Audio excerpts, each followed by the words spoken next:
Legends have a lot to be proud of this season, and I asked assistant coach Eric Snow, if you could sum up this season in one word, what would it be? And he said, success. They're the only team that's played over 20 players and are finishing above 500. And he touched on guys like Brandon Ashley, who's NBA quality, JJ Avila, who's played in every single game this season, and Keith Hornsby, who's developed over the shoulder injury. And he says this is a league of opportunity. They can optimize on those chances, and every single game is a showcase. He finished with this equation: hard work plus preparation plus opportunity equals success. And the guys are definitely taking advantage of that this season and heading into playoffs. Stephanie, excellent report. I see you brought over the stress ball. I know it's kind of a nail biter. You know, they kept creeping back up on us, but how are you guys able to push through that and get this win, 5th win in a row?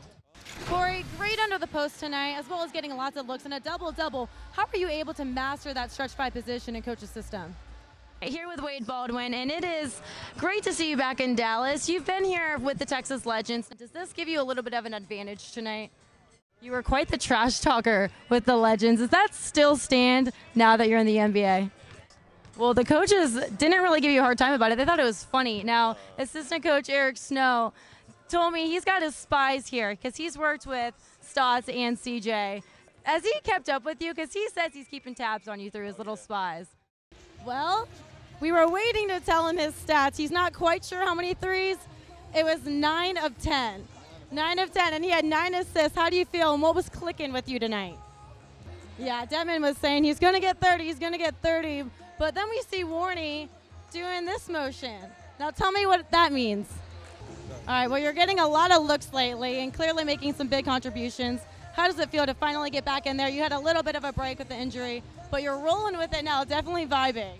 Well, thank you. It was an amazing game, and clearly we got to give you some time to call your agent.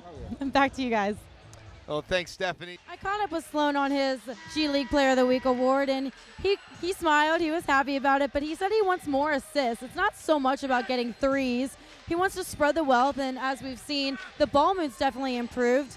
And he said, well, when you have a happy wife, you have a happy life. I'll let you guys finish this one.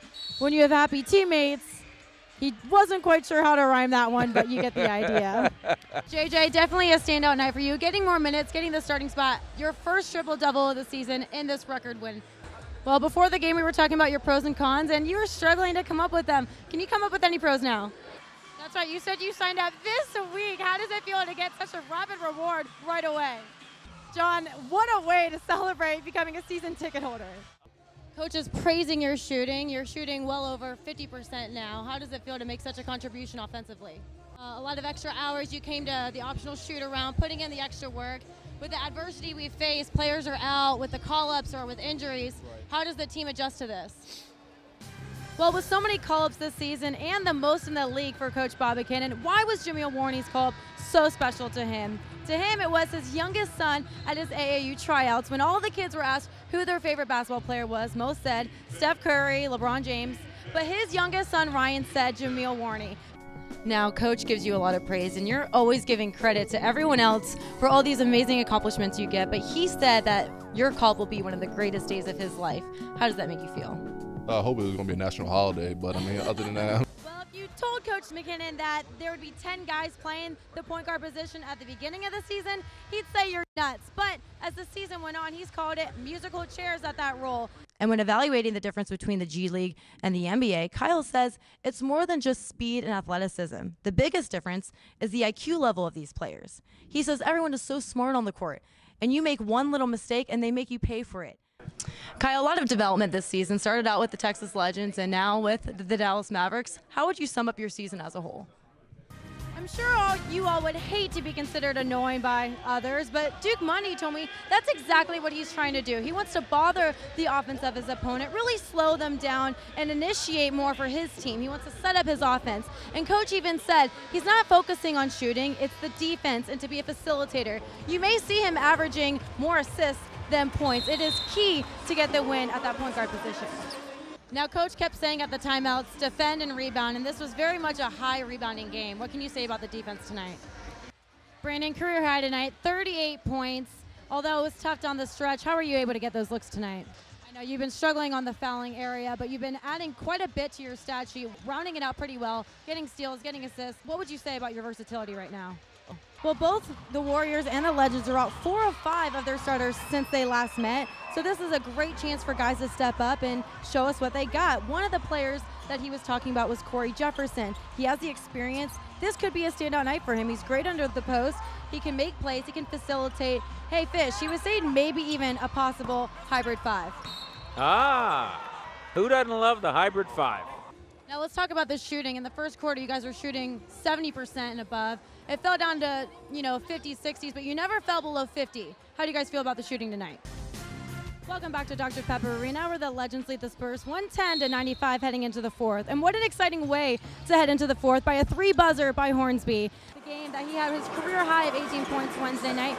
And it was funny, he was telling me that him and his dad were even saying, it's never just 1 3, it's always a series of threes. And that spark really lights off the offense for this team. We also have Jalen Jones on the two-way. He came from New Orleans. Going back and forth with the G League there, comes to Dallas with the Legends and the Mavericks. Now, he's playing the 3 and the 4. He says he can defend 1 to 5. He can kind of just jump in and take over any role. What would you define his role with the Mavericks? Coach Bob McKinnon was saying that when he brought you into the G League, that you were focusing on your position and how it was going to change when it goes into the NBA. How have you worked on that, and now that you're with the Mavericks, how has it developed? Stephanie Otey. I caught up with JJ before tonight's game, and he's got the smile on his face. He's really feeling this more minutes that he's getting, taking opportunity for it. But he said it's mainly his confidence is shining. I even was talking about his stats, said double-double. He quickly corrected me, it was a triple-double. And he said he's trying not to get a big head, but the confidence is certainly helping him take more shots. It should be an interesting offseason for the Dallas Mavericks as they look to build their roster. Make sure you guys check all the latest updates right here at Dallas Sports Fanatic. I'm your host, Stephanie Otey, and I will catch you next time. I spoke with Jameel Warney before tonight's game about the status of the team right now, adding in the 3-point guards. He took it upon himself to become the leader of this team. But the offense was stagnant last night. They needed to control those turnovers. But we're seeing that tonight. The ball movement's getting better. There's 7 players in assists tonight. That's it for this week's Texas Two-Step. Make sure you tune in next week.